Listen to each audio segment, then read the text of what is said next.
The mahogany conference table in Peterson and Associates law firm felt like it stretched for miles between my family and the truth we were about to hear. I sat rigidly in the burgundy leather chair, my hands folded in my lap, trying to process that my father was really gone. The heart attack had been sudden.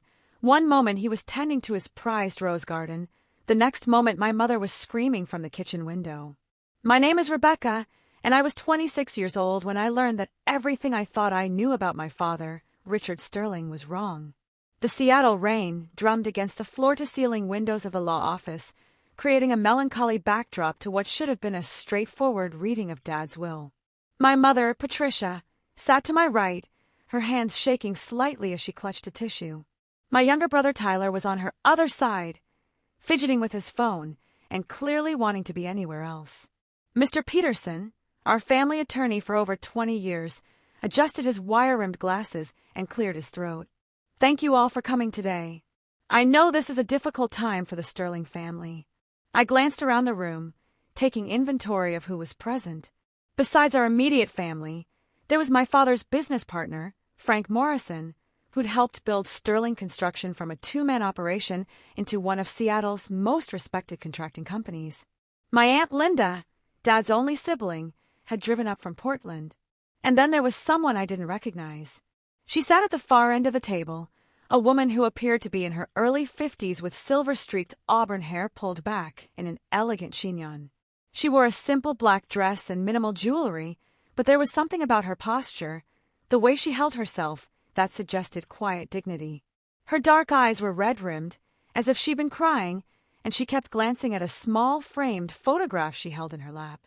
"Excuse me," I said, addressing Mr. Peterson but looking at the stranger, "but I don't believe we've met everyone here today." Mr. Peterson's expression grew uncomfortable. "Of course. Everyone, I'd like you to meet Grace Sullivan. She was very important to your father." The phrasing was odd, and I felt my mother stiffen beside me. Grace Sullivan nodded politely, but didn't offer any explanation for her presence. Tyler looked up from his phone, finally interested in the proceedings. "Important how?" my mother asked, her voice carrying a sharp edge I rarely heard. Mr. Peterson glanced at Grace, who gave him an almost imperceptible nod.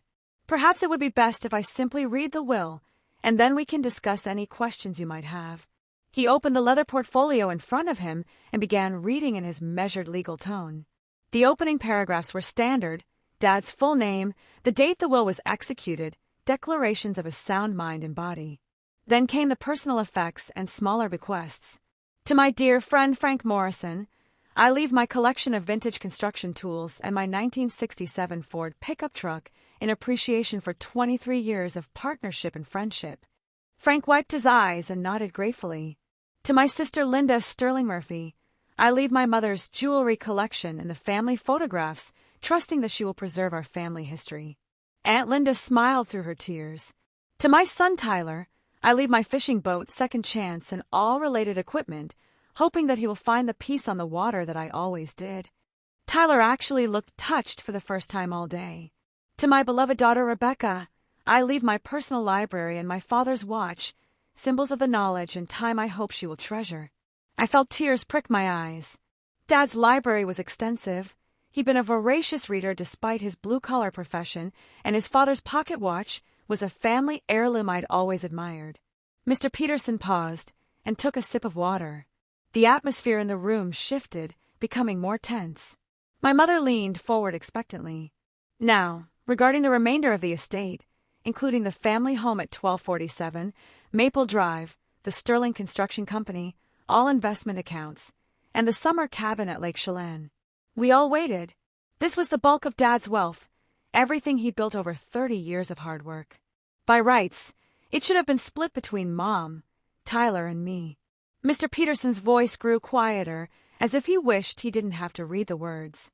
"I leave everything in its entirety to Grace Sullivan, with the hope that she will understand why and that my family will someday forgive me." The silence that followed was deafening. I felt like I'd been struck by lightning. Tyler's phone clattered to the table.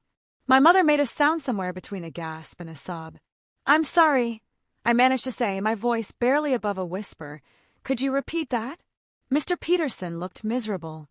The remainder of Richard Sterling's estate, valued at approximately $2.8 million, goes entirely to Grace Sullivan. The room erupted. Tyler jumped to his feet, swearing loudly. My mother began crying in earnest, her carefully composed facade crumbling.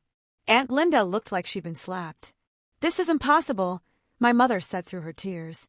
"Richard would never. We've been married for 31 years. Who?" I asked this woman. All eyes turned to Grace Sullivan, who had remained perfectly still throughout the reading. She looked at each of us in turn, her expression filled with what I could only describe as profound sadness and guilt. "I'm sorry," she said finally, her voice soft but clear. "I never wanted this. I never asked for any of this." "Then who are you?" I demanded, my shock giving way to anger. "How do you know my father? Why would he leave his family's entire inheritance to a stranger?" Grace looked down at the photograph in her lap, then back up at me. "I'm not a stranger, Rebecca.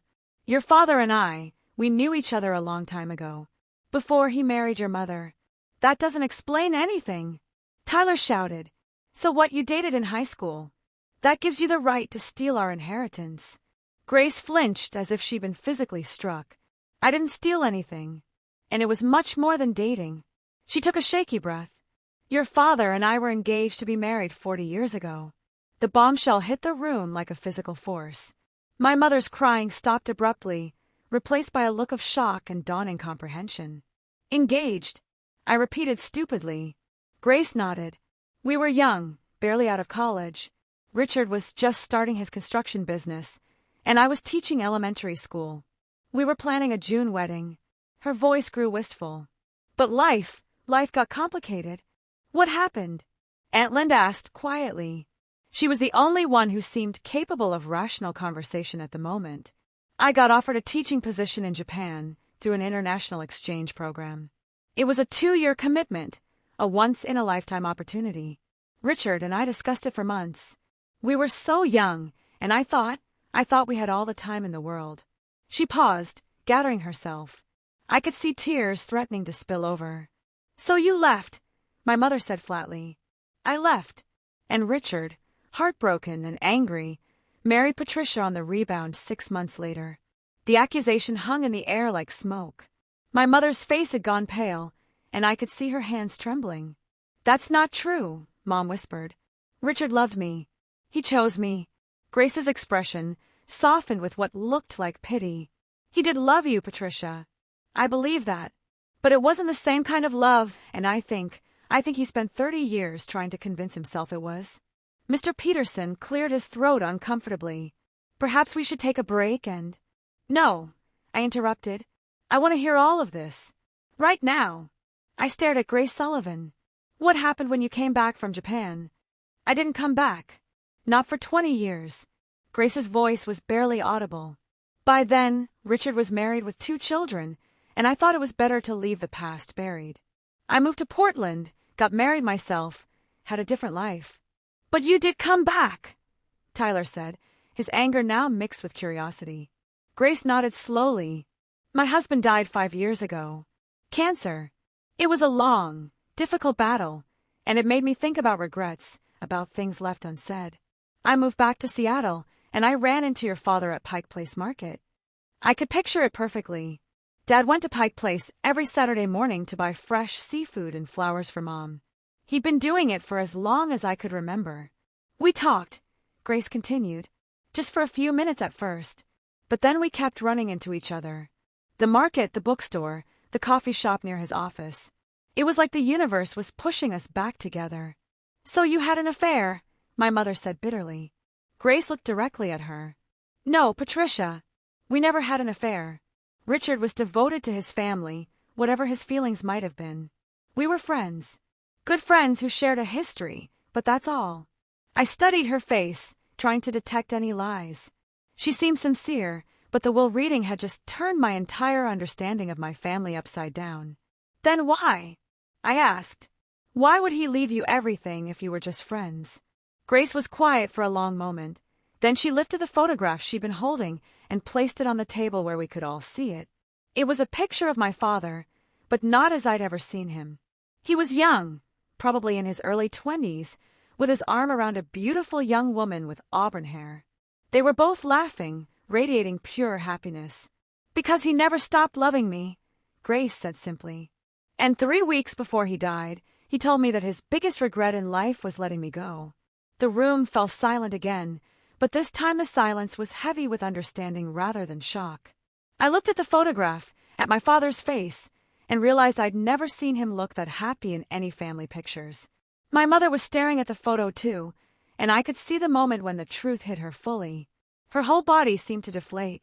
"He kept this," she whispered. "All these years, he kept a picture of you."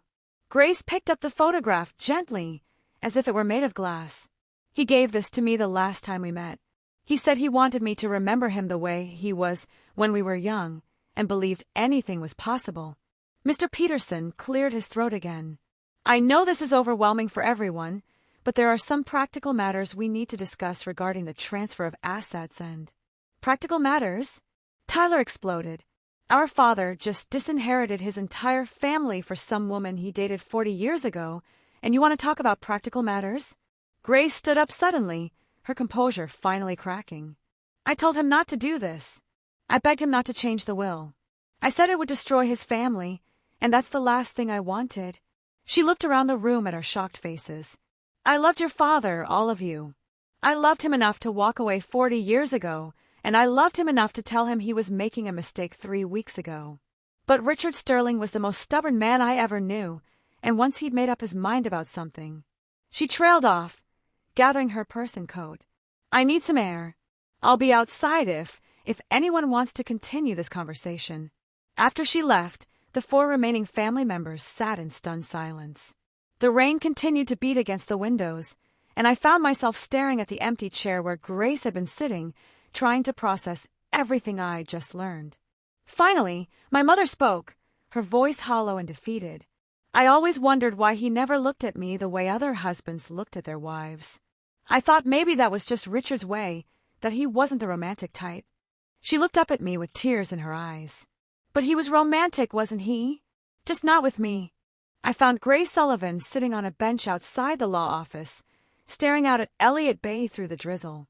The Seattle skyline was gray and muted in the afternoon light, matching the somber mood that seemed to follow our family like a storm cloud.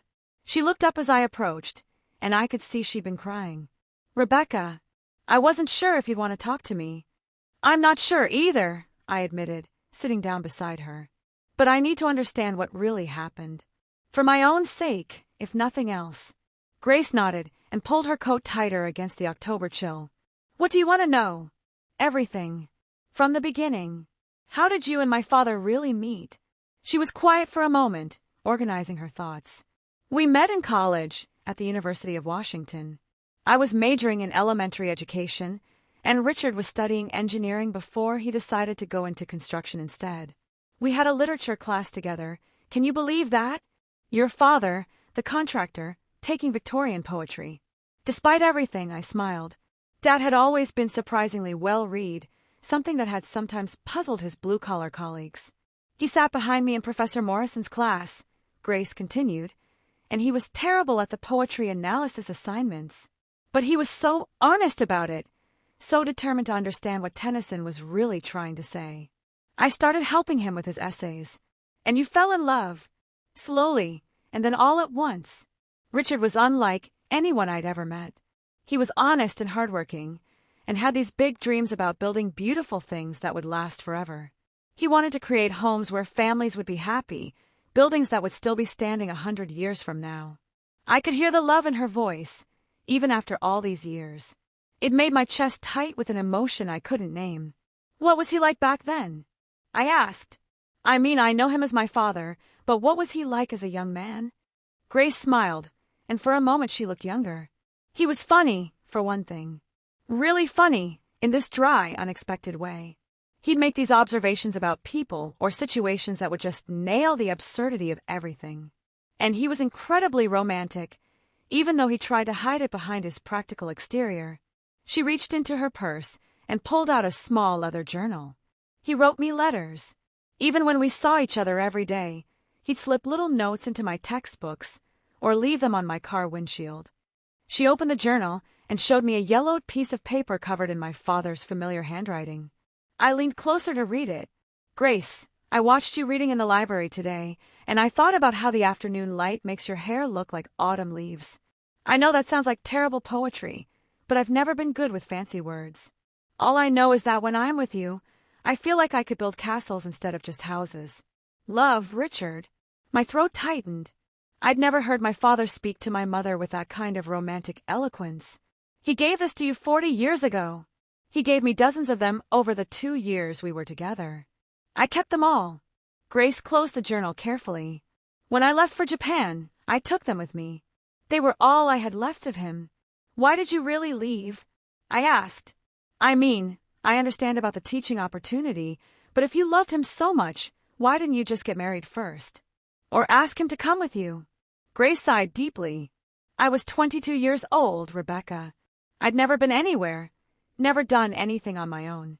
Richard was talking about marriage and babies and settling down, and part of me was terrified that if I didn't take that chance, I'd spend the rest of my life wondering what I'd missed. And the other part of you? The other part of me was terrified that I wasn't enough for him.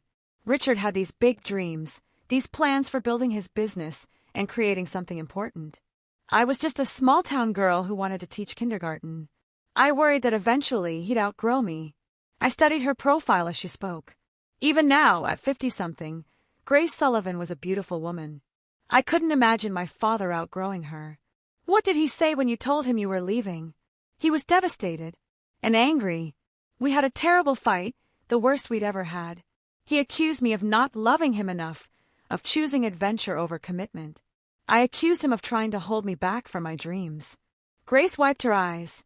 We both said things we didn't mean, but the damage was done. And you never spoke again. For 20 years. He wrote me letters the first year I was in Japan. Beautiful, heartbreaking letters asking me to come home, telling me he'd wait forever if he had to. But I was stubborn and proud, and I thought if our love was real, it shouldn't be so complicated. She pulled out another piece of paper, this one more recent. This is the last letter he wrote me, the one that made me realize how wrong I'd been. I took the letter and read it, recognizing my father's more mature handwriting.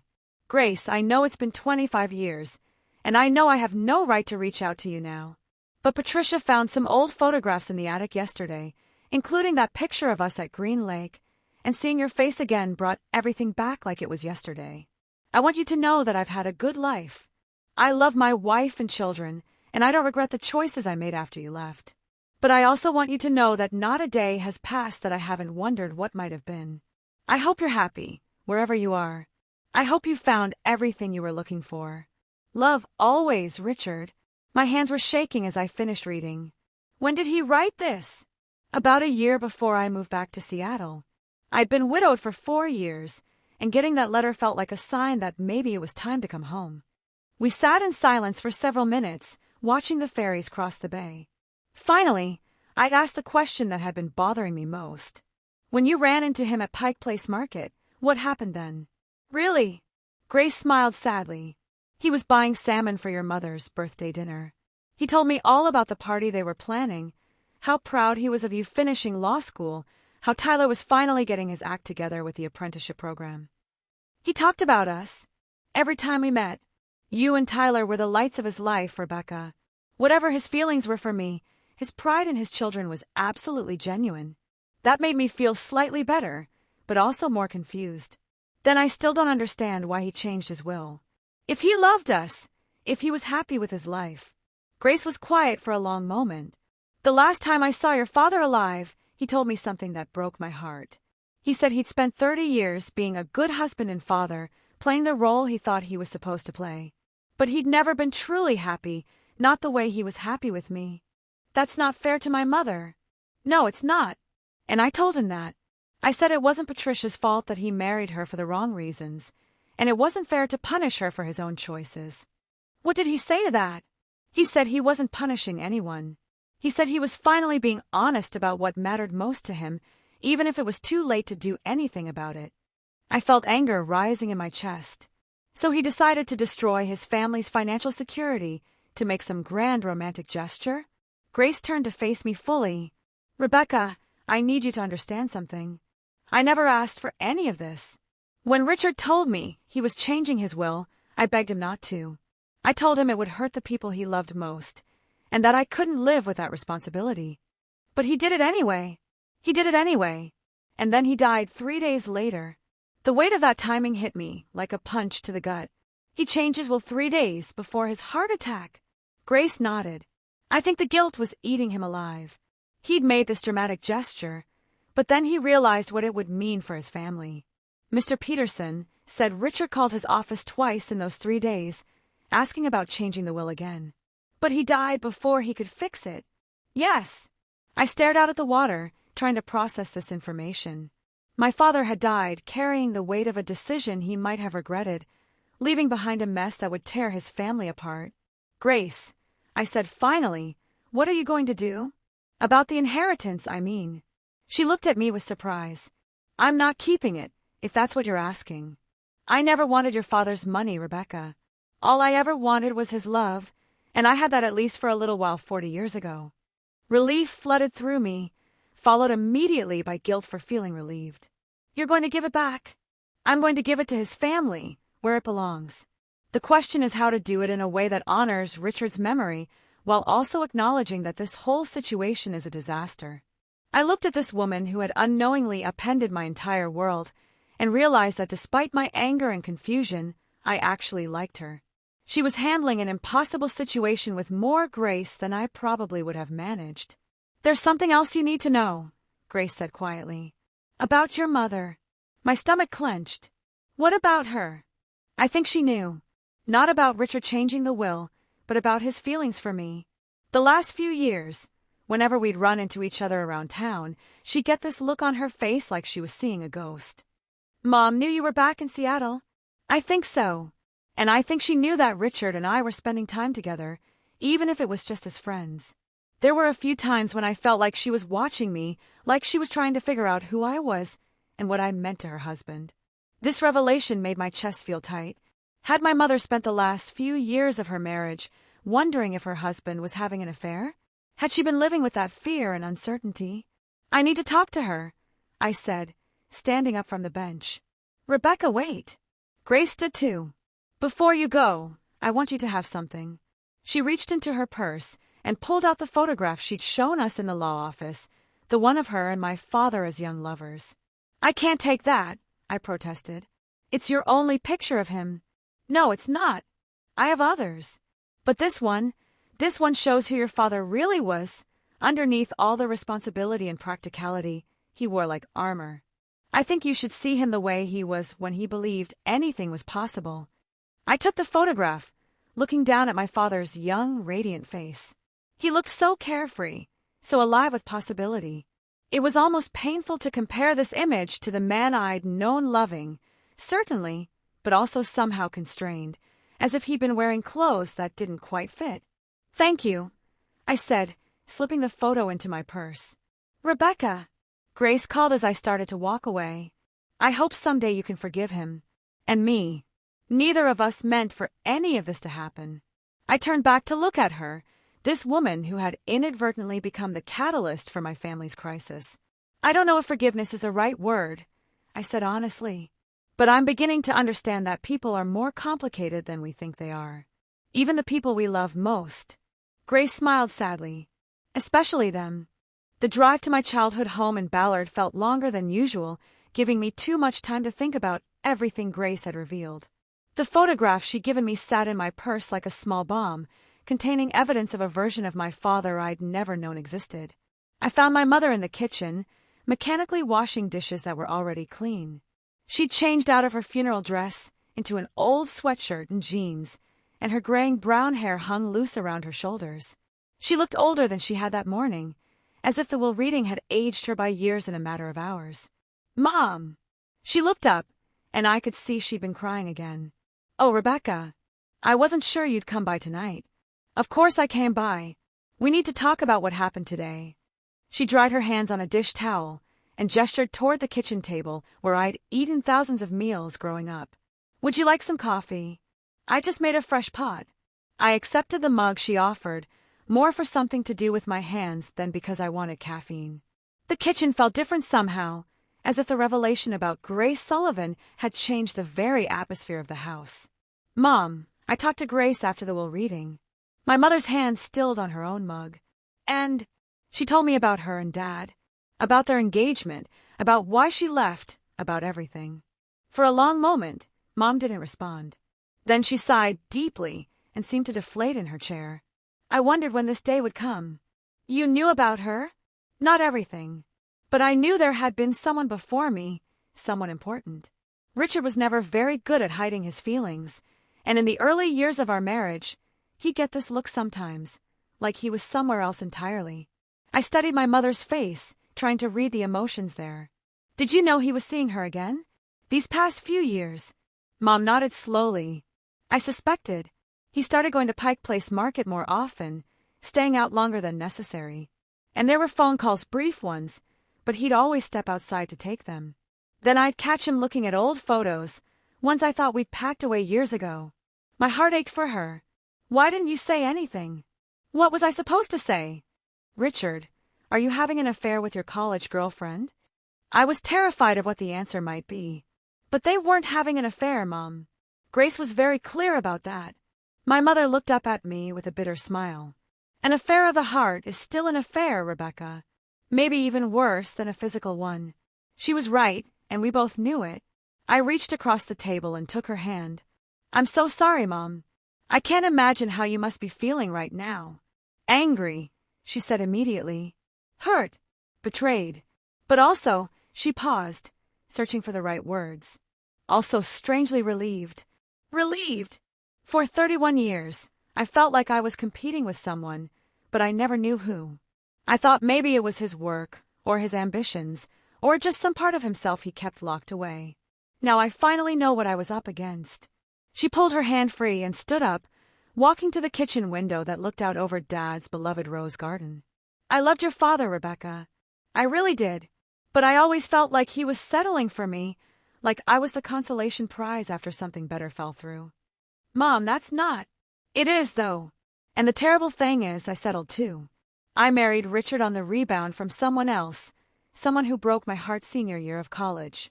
I thought we were both ready to build something real together, but maybe we were just two broken people trying to fix each other. This was a revelation I hadn't expected." "You were on the rebound, too." Mom turned back to face me. "His name was Michael Torres.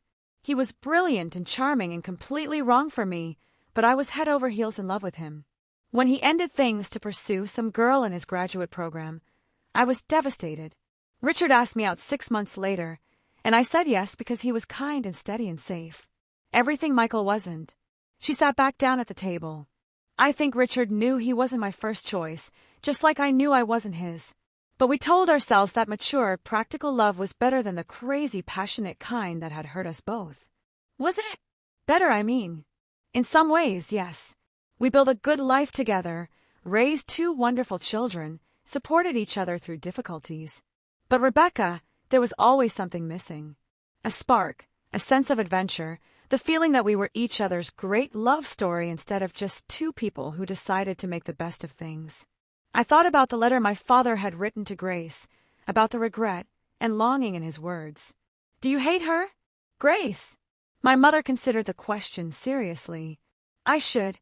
She's the woman my husband never got over, the reason I spent 3 decades feeling like I wasn't quite enough.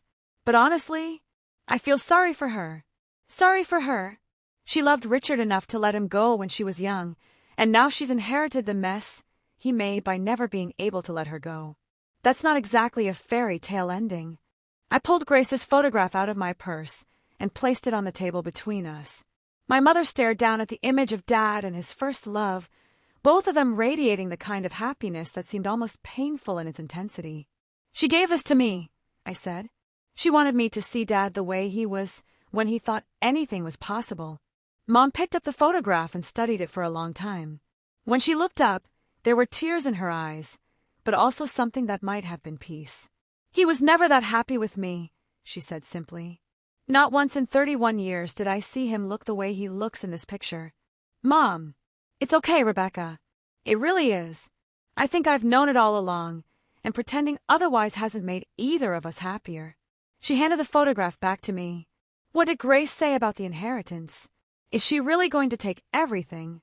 No. She wants to give it back to us. She says she never wanted Dad's money, just his love. And she had that, at least for a while. We sat in silence for several minutes, both of us processing the emotional earthquake that had shaken our family. Finally, I asked the question that had been nagging at me all day. What happens now? To us, I mean. To our family. My mother smiled, and for the first time since the will reading, it seemed genuine. I don't know. But Rebecca, I think maybe it's time we all stop pretending that your father's death hasn't freed us from some very heavy expectations. What do you mean? I mean, I've spent 31 years trying to be the wife Richard needed me to be, instead of figuring out who I actually am. And you and Tyler have spent your whole lives trying to live up to the legacy of a man who was secretly carrying around enough regret to sink a ship. She stood up and walked back to the window. Maybe it's time we all figured out what we really want, instead of what we think we're supposed to want. I joined her at the window, looking out at Dad's roses. Even in October, some of them were still blooming, defiant against the approaching winter. Tyler's going to be furious when he finds out Grace is giving the money back, I said. Tyler's been angry about something or other his whole life. Maybe this will finally force him to deal with whatever's really bothering him. And what about you? What do you really want? Mom was quiet for a moment. I want to travel. I want to take painting classes. I want to maybe, eventually, figure out what it feels like to be loved by someone who chose me first, not because I was available and convenient. The honesty in her voice surprised me. Mom, you're only 54. You could still have all of those things. Maybe, if I'm brave enough to try. She turned to look at me. What about you, Rebecca? What do you really want? I thought about it seriously. I want to understand Dad better. Not just as my father, but as a person who made difficult choices and lived with the consequences. And I want to make sure that whatever decisions I make about love and family, I make them for the right reasons. That sounds like a good start. The front door opened, and we heard Tyler's voice calling out. Mom? Rebecca? Are you here? In the kitchen, Mom called back.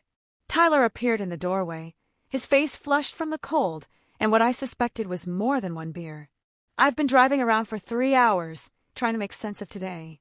Please tell me you figured out how to fix this disaster. I looked at my mother, and some unspoken communication passed between us. The disaster Tyler was referring to wasn't really about money or wills or inheritance. It was about a family that had been built on a foundation of unspoken truths and suppressed dreams. Sit down, Tyler, Mom said gently.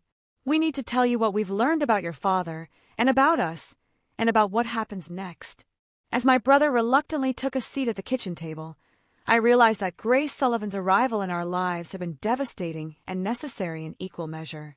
She'd shattered our illusions about Dad and our family, but maybe that was what we'd needed all along. Sometimes the truth is a gift, even when it comes wrapped in pain. 6 months later, I stood in the main room of what used to be Sterling Construction's headquarters, watching as Grace Sullivan carefully hung paintings by local Seattle artists on the freshly painted walls. The space had been transformed from a utilitarian office into something warm and welcoming, hardwood floors refinished to a honey glow, exposed brick walls, comfortable seating areas scattered throughout. The lighting in this corner is perfect for watercolors, Grace was saying, stepping back to admire a landscape painting of Mount Rainier. Natural light from the north windows, but not so direct that it'll fade the colors. I nodded, still getting used to the surreal reality that Grace and I had become business partners. The Sterling Community Arts Center had been my idea, born out of late-night conversations with Mom about what Dad would have really wanted his legacy to be. But it had been Grace's artistic vision and connections in the local arts community that had made it possible. The reception is in 2 hours, I said, checking my watch. Are you nervous? Grace smiled, and I was struck again by how much she'd changed over the past 6 months. The haunted look she'd carried at the will reading had been replaced by something lighter, more hopeful. Excited, not nervous. Your father would have loved seeing this place, filled with creativity instead of construction schedules. The truth was, we'd all changed since that devastating October day. The inheritance situation had been resolved fairly quickly once Grace made it clear she intended to return everything to the family. But the emotional fallout had taken months to work through. Tyler had been the most resistant to any kind of reconciliation, initially refusing to have anything to do with Grace or her plans to honor Dad's memory. But he'd surprised all of us by showing up at the construction site where we were renovating the art center, asking if we needed help with the carpentry work. "I figured Dad would haunt me if I let his tools go to waste," he'd said gruffly, but I could see the curiosity in his eyes as he watched Grace explain her vision for the space. Now Tyler was one of our most dedicated volunteers, teaching woodworking classes to teenagers and helping other local contractors who wanted to donate their time to community projects. He'd even started dating one of the art teachers, a ceramics instructor named Amy, who somehow managed to find Tyler's grumpy exterior charming. "Rebecca!" Grace's voice brought me back to the present. "Your mother just arrived with the catering crew." I looked toward the front entrance and saw Mom directing a team of servers as they set up tables for the opening reception. She looked radiant in a flowing blue dress that I'd never seen before, her hair styled in a modern cut that took years off her appearance. The changes in Mom had been the most dramatic of all. 3 months after Dad's funeral, she'd enrolled in painting classes at the community college. Last month, she'd started dating her art instructor, a gentle widower named Robert who looked at her like she was the most fascinating woman in the world. "I feel like I'm discovering who I am for the first time in 30 years, she told me recently. "It's terrifying and wonderful at the same time." "Patricia looks beautiful," Grace said, following my gaze. "Happiness suits her." "It does. You know, I think you were right about her knowing something was different about Dad these past few years. But instead of destroying her, it somehow set her free." Grace nodded thoughtfully. "Maybe we were all trapped by Richard's inability to resolve his past. Now that it's out in the open, everyone can move forward honestly." The front door chimed, and our first guests began arriving. I watched with satisfaction as people streamed into the space, families from the neighborhood, local artists, some of Dad's old clients who'd heard about the project. The room filled with conversation and laughter, exactly what we'd hoped for. Frank Morrison, Dad's former business partner, approached us with tears in his eyes. "Richard would be so proud of what you've done here, Rebecca. He always said construction was about building communities, not just buildings." "Thank you, Frank. That means a lot." As the evening progressed, I found myself thinking about the journey that had brought us here. The inheritance that had initially seemed like a catastrophe had become the catalyst for something beautiful, not just the arts center, but the honest relationships we'd built with each other. Tyler found me near the back of the room, where some of his woodworking students were demonstrating their skills. "Pretty good turnout," he said, trying to sound casual, but I could see the pride in his face. "It is. Dad would have been amazed to see this many people in his old office." "Yeah, well, Dad was full of surprises, wasn't he?" Tyler's tone was lighter than it would have been even a month ago. "Speaking of which, Amy wants to propose a pottery class for couples. Think Grace would go for it?" "I think Grace would go for anything that brings people together. That seems to be her specialty." We stood together watching the crowd, two siblings who'd learned that families could survive even the most shocking revelations if they were willing to face the truth together. "Tyler," I said, "can I ask you something?" "Shoot. Are you happy? I mean really happy, not just okay with how things turned out." He considered the question seriously. "You know what? Yeah, I think I am. For the first time in my life, I'm not trying to live up to some impossible standard or pretending to be someone I'm not. Working with my hands, teaching kids, dating someone who actually likes my terrible jokes, it turns out that's enough for me." "I'm glad. What about you? Any regrets about the legal career you put on hold to make this place happen?" I looked around the room, at the art on the walls, at Grace explaining a painting technique to a group of fascinated children, at Mom laughing with her new boyfriend while they admired Tyler's handcrafted display cases. "None," I said honestly. "For the first time in my life, I feel like I'm doing something that matters, something that connects me to Dad's real values instead of just his expectations." Near the entrance, I noticed Grace talking to a man I didn't recognize, tall, gray-haired, with kind eyes and an easy smile. She seemed animated in a way I rarely saw, and I realized with a start that she was flirting. "Look at that," Tyler said, following my gaze. "Grace is an admirer. Good for her. She deserves some happiness after everything she's been through." "We all do," Tyler said quietly. You know what's weird? I spent most of my life angry at Dad for being so distant, so hard to please. Now I understand he was just as trapped as the rest of us. I nodded. Grace showed me something a few weeks ago, a letter Dad wrote to her but never sent, about 5 years into his marriage to Mom. He talked about feeling like he was living someone else's life, playing a role instead of being himself. That's sad. It is. But Tyler, look around. Look at what came out of his struggle, even if he couldn't see it himself. This place, our family finally being honest with each other, Mom discovering who she really is, you finding work that fulfills you. Maybe this is what Dad's story was supposed to lead to all along. As the evening wound down, Grace approached us with a gray-haired gentleman in tow. Rebecca, Tyler, I'd like you to meet Dr. James Hartley. He's a retired literature professor, and he's interested in starting a poetry reading series here at the center. Dr. Hartley shook our hands warmly. Your father must have been a remarkable man to inspire such a wonderful tribute. Grace has been telling me about his love of literature. Apparently, we shared some favorite authors. I glanced at Grace, wondering how much she told this stranger about our complicated family history. Dad was full of surprises, I said carefully. The best people usually are, Dr. Hartley replied with a knowing smile. Grace mentioned that he particularly loved the Victorian poets. I'd be honored to include some of his favorites in our reading series, if you'd like. After he'd moved on to examine Tyler's woodworking display, Grace lingered with us. He seems nice, I said with a meaningful look.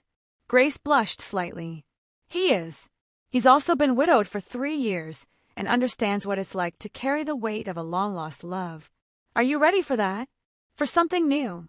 I think so. For 40 years, I've been holding on to a ghost, Rebecca.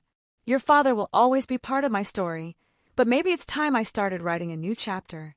As we began cleaning up from the reception, I found myself thinking about new chapters and second chances.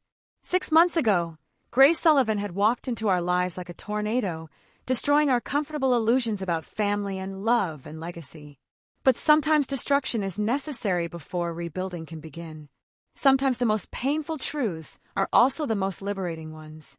My phone buzzed with a text from the lawyer handling the final details of the Arts Center Incorporation. All paperwork filed. The Sterling Community Arts Center is officially open for business. I showed the message to Grace and Tyler, and we stood together in the empty space that had once housed Dad's construction company. The walls now held evidence of creativity instead of blueprints, and the air hummed with possibility instead of deadlines and pressure. You know what I keep thinking about, Grace said softly. That last conversation I had with Richard, when he told me his biggest regret was letting me go. I think he was wrong. What do you mean? I think his biggest regret should have been never learning how to let anything go. Not me, not the past, not the dreams that were holding him back from appreciating what he had. She walked over to the wall where we'd hung a memorial plaque honoring Dad's contribution to the community. It read, "In memory of Richard Sterling, who built with his hands and dreamed with his heart. May the center inspire others to create, connect, and live authentically." But maybe, Grace continued, his struggle with regret led to something beautiful after all. This place, your family's new beginning, the lessons we've all learned about the importance of honest love, maybe that's Richard's real legacy. Tyler nodded slowly. You know what? I can live with that kind of legacy. It's better than trying to live up to some perfect father who never actually existed. And better than spending the rest of our lives wondering what might have been, I added. As we turned off the lights and locked up the Sterling Community Arts Center, I realized that Grace had been right about one thing from the very beginning. She hadn't been a stranger to our family at all. She'd been the missing piece that helped us finally understand who we really were. The October rain had returned to Seattle, drumming against the windows, just as it had on the day of Dad's will reading.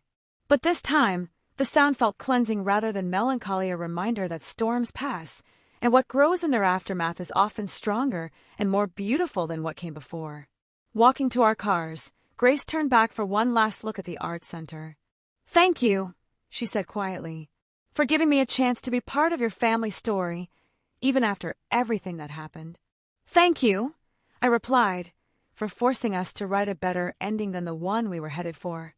As I drove home through the familiar streets of Seattle, I thought about the photograph Grace had given me all those months ago, the picture of Dad as a young man, radiant with possibility and love. I'd had it framed and placed on my mantel, not as a shrine to what might have been, but as a reminder that every day offers the chance to choose authenticity over safety, courage over comfort. My father had spent 40 years carrying the weight of a choice he'd made in fear and regret. But his death had set us all free to make better choices, to love more honestly, to build something meaningful from the ruins of our shattered expectations. The Sterling Community Arts Center would open its doors to the public tomorrow, offering classes and workshops and opportunities for people to discover their own creativity. But tonight, it stood as a testament to the idea that families, like buildings, can be stronger after they've been carefully torn down and rebuilt on a foundation of truth. Dad would have been proud of what we'd constructed from the debris of his secrets. And for the first time since his death, I was proud of him too, not for the father I thought he was, but for the complicated, flawed, deeply human man he'd actually been. Sometimes the greatest gift we can give the people we love is the permission to be imperfect, and the courage to build something beautiful from the pieces of our broken dreams.